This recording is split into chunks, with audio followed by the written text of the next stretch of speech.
Death Wish 1974 film. Death Wish is a 1974 American vigilante action drama film. The film was directed by Michael Winner and stars Charles Bronson as Paul Kersey, an architect who becomes a vigilante after his wife. This was the first film in the Death Wish film series. It was followed 8 years later with Death Wish Roman II and other similar films. At the time of release, the film was criticized for its apparent support of vigilantism and advocating unlimited punishment of criminals. Allegedly, the novel denounced vigilantism, whereas the film embraced the notion. The film was a commercial success and resonated with the public in the United States, which was experiencing increasing crime rates during the 1970s. Plot: Paul Kersey is a successful, middle-aged architect and family man who lives happily in Manhattan with his wife, Joanna. One day, Joanna and their grown daughter, Carol, who is married to Jack Toby, are followed home from D'Agostino's by three thugs. The trio invade the Kersey apartment by posing as delivery men. Upon finding that Carol and Joanna only have $7 on them, the thugs brutally rape Carol and beat Joanna before fleeing. Upon arriving at the hospital, Paul is devastated to learn that Joanna has died from her injuries. Shortly after burying his wife, Paul has an encounter with a mugger in a darkened street. Paul fights back with a homemade weapon, an improvised blackjack made from a sock with 2 rolls of quarters in it, causing the mugger to run away. Paul is shaken and energized by the encounter. Paul's boss sends him to Tucson, Arizona, to see Ames Janchil, a client with a residential development project. A few days later, Paul is invited to dinner by Ames at his gun club. Ames is impressed with Paul's pistol marksmanship at the target range.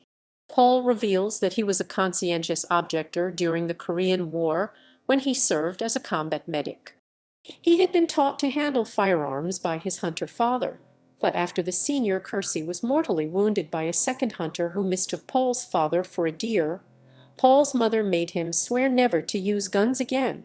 Paul is successful in helping Ames plan his residential housing development. Ames drives Paul back to Tucson Airport and presents Paul with a gift for his work on the development, which he places into Paul's checked luggage. Back in Manhattan, Paul learns from Jack that Carol's mind has snapped due to the traumatic rape and her mother's death. Carol is now catatonic. With Paul's blessing, Jack commits Carol to a mental hospital. Paul learns that Ames has given him a nickel-plated Colt police-positive revolver and a box of ammunition. He loads it and takes a late-night walk during which he is mugged at gunpoint.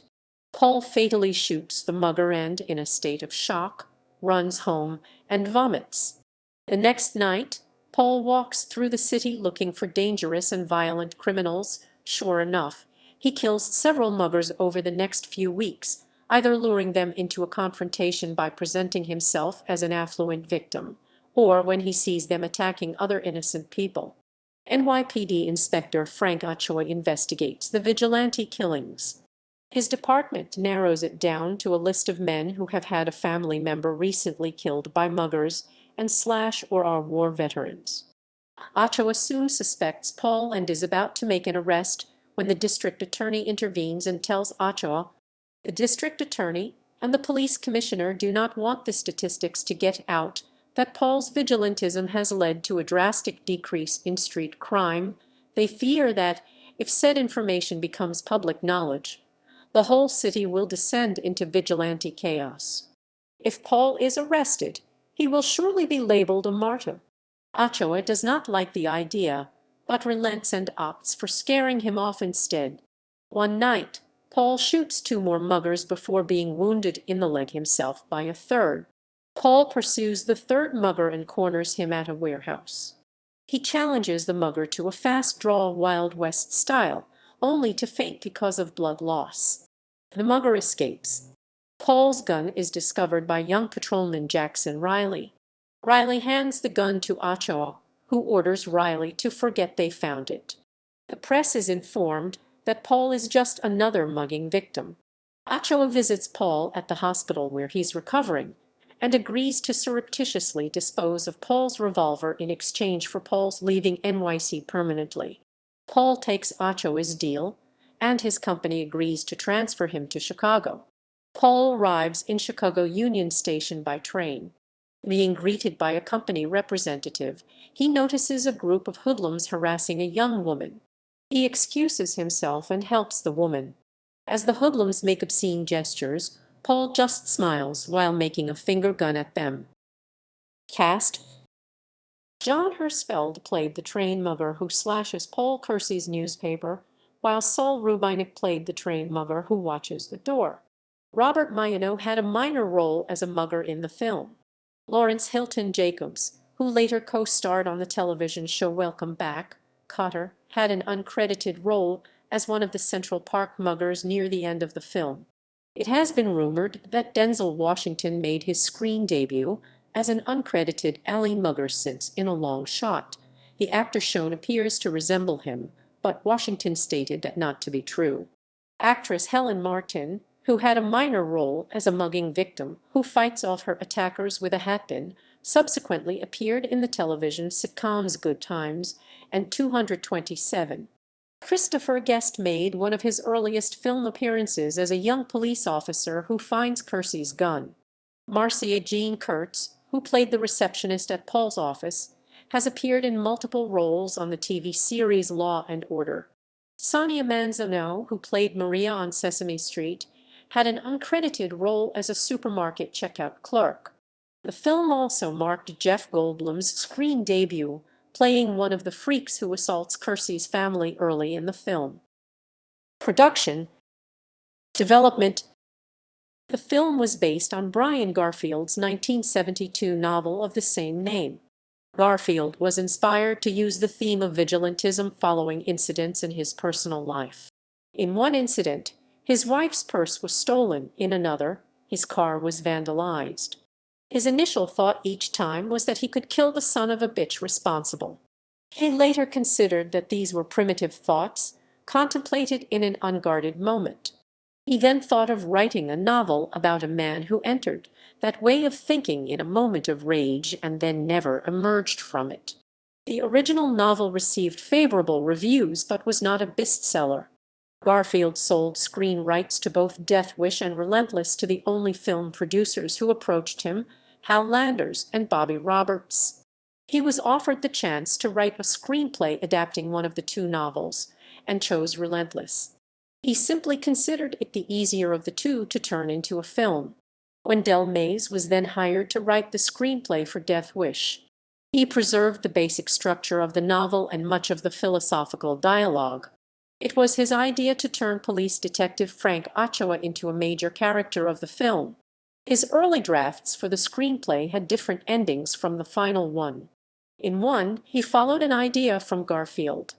The vigilante confronts the three thugs who attacked his family and ends up dead at their hands. Ochoa discovers the dead man's weapon and considers following in his footsteps. In another, the vigilante is wounded and rushed to a hospital. His fate is left ambiguous. Meanwhile, Ochoa has found the weapon and struggles with the decision to use it. His decision is left unclear. Casting. Originally, Sidney Lumet was to have directed Jack Lemmon as Paul and Henry Fonda as Ochoa.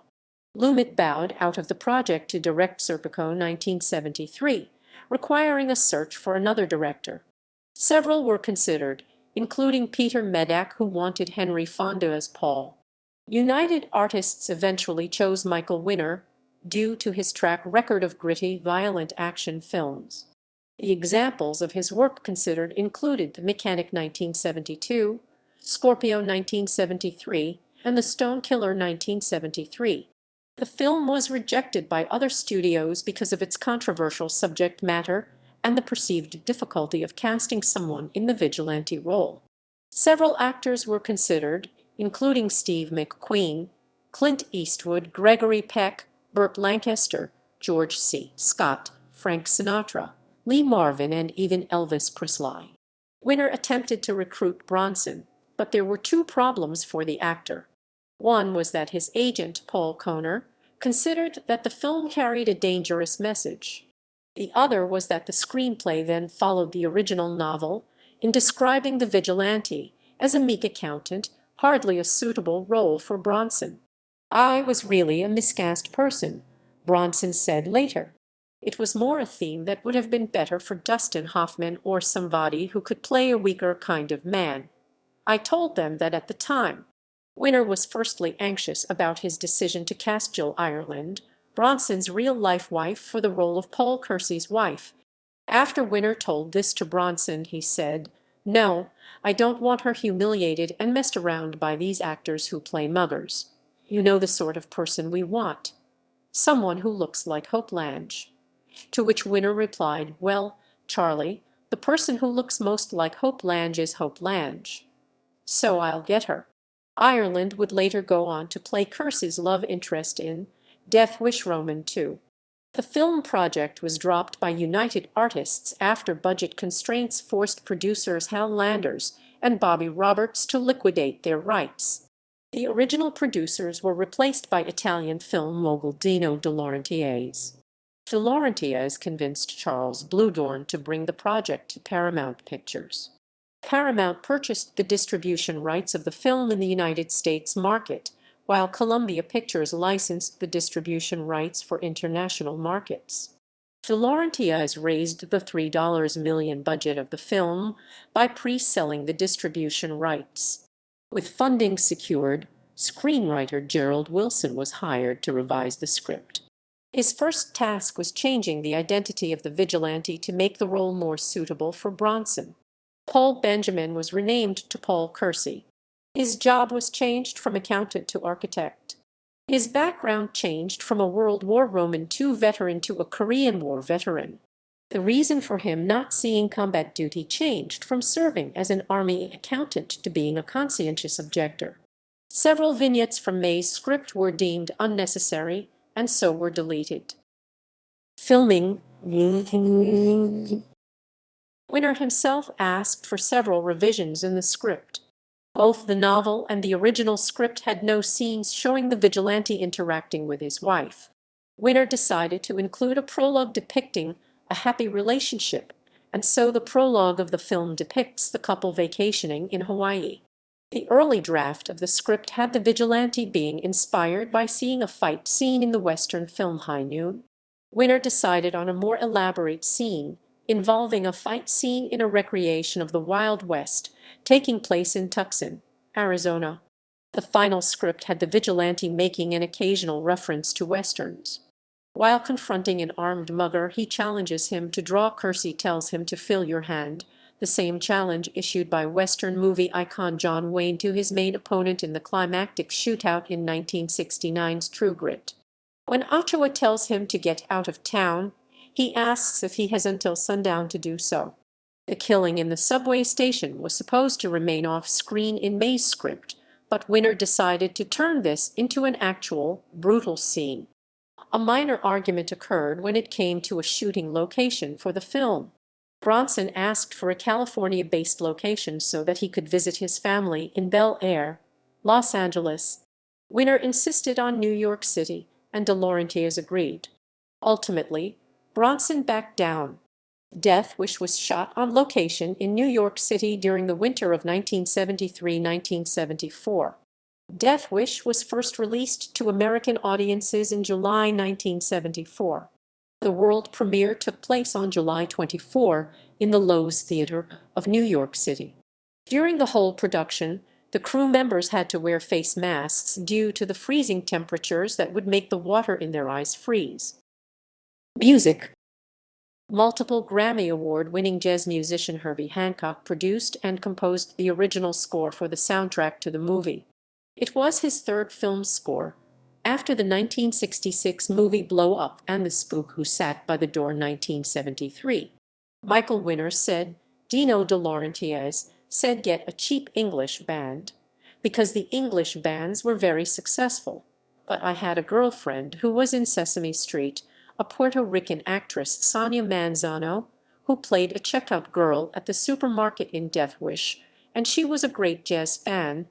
She said, well, you should have Herbie Hancock. Release. Home media. The film was first released on VHS, Betamax, and Laserdisc in 1980. It was later released on DVD in 2001 and 2006. A 40th anniversary edition was released on Blu-ray in 2014. Reception. Critical response.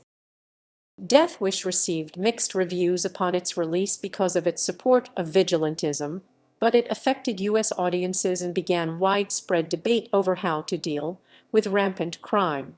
The film's graphic violence, particularly the brutal rape scene of Kersey's daughter and the explicit portrayal of Kersey's premeditated slayings, was considered exploitative but realistic in the context of the U.S. atmosphere of rising urban crime rates. Many critics were displeased with the film, considering it an immoral threat to society and an encouragement of antisocial behavior. Vincent Canby of the New York Times was one of the most outspoken writers, condemning Death Wish in two extensive articles. Roger Ebert awarded 3 stars out of 4 and praised the cool precision of Winner's direction but did not agree with the film's philosophy. Gene Siskel gave the film 2 stars out of 4 and wrote that its setup makes no attempt at credibility. Its goal is to present a syllogism that argues for vengeance, and to present it so swiftly that one doesn't have time to consider its absurdity. Charles Champlin of the Los Angeles Times called it a despicable motion picture. It is nasty and demagogic stuff, an appeal to brute emotions and against reason. Gary Arnold of the Washington Post described the film as simplistic to the point of stasis. Scarcely a single sensible insight into urban violence occurs. The killings just plod one after another as Bronson stalks New York's crime-ridden streets.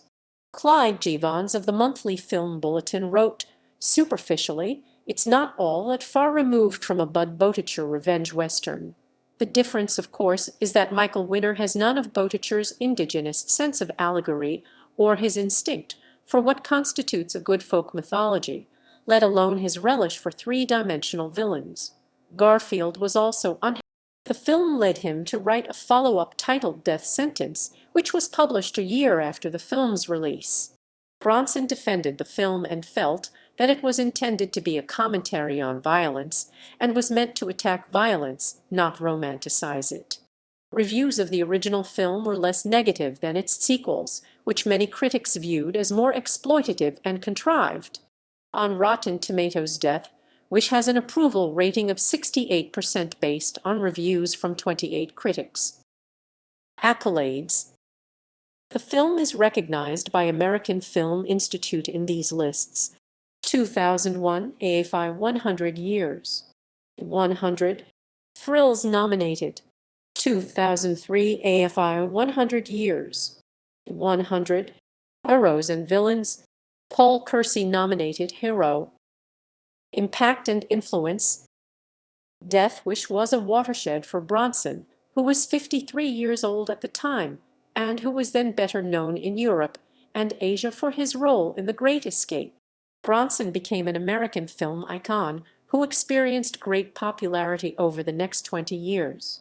In the series' later years, the Death Wish franchise became a subject of parody for its high level of violence and the advancing age of Bronson.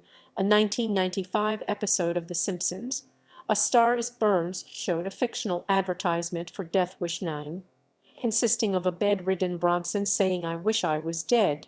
However, the Death Wish franchise remained lucrative and drew support from fans of exploitation cinema. The series continues to have a widespread following on home video and is occasionally broadcast on various television stations in the US and Europe. In an episode of American Dad, The One That Got Away, Roger dresses similarly to the protagonist when he plans revenge on an alternate personality of himself.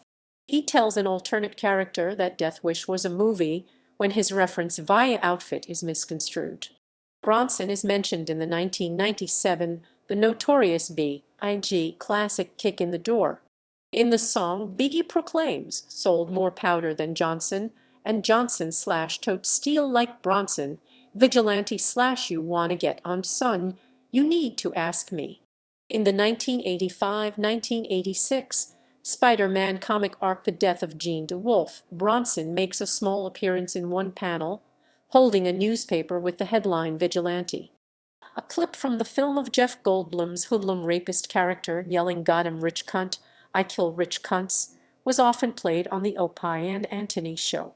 In the 2003 release Champion sound by hip-hop duo J-Lib, on the track The Official, Jay Dilla says, "I keeps it bouncing when the PIs wanna wish for death." MC Bronson. In Michael Chabon's 2012 novel Telegraph Avenue, death wishes Luther Stallings' favorite film. Curtis Slewa described Bernhard Goetz as Charles Bronson in Death Wish. In the 2013 video game Payday 2, one of the difficulties is called Death Wish. In the 2015 video game Hotline Miami 2, Wrong Number, a level is called Death Wish. In 2019, during the 74th session of the United Nations General Assembly, Pakistan's Prime Minister Imran Khan referred to Death Wish while explaining the possibility of radicalization of Kashmiri youth as a result of the Indian revocation of Jammu and Kashmir's special status, part of the Kashmir conflict. Remake. In March 2016, Paramount and MGM announced that Aaron Kersey and Navat Papishato would direct a remake starring Bruce Willis. In May, Kersey and Papishato quit the project after the studio failed to allow their script rewrites. In June, Eli Roth signed on to direct. The film was released on March 2, 2018.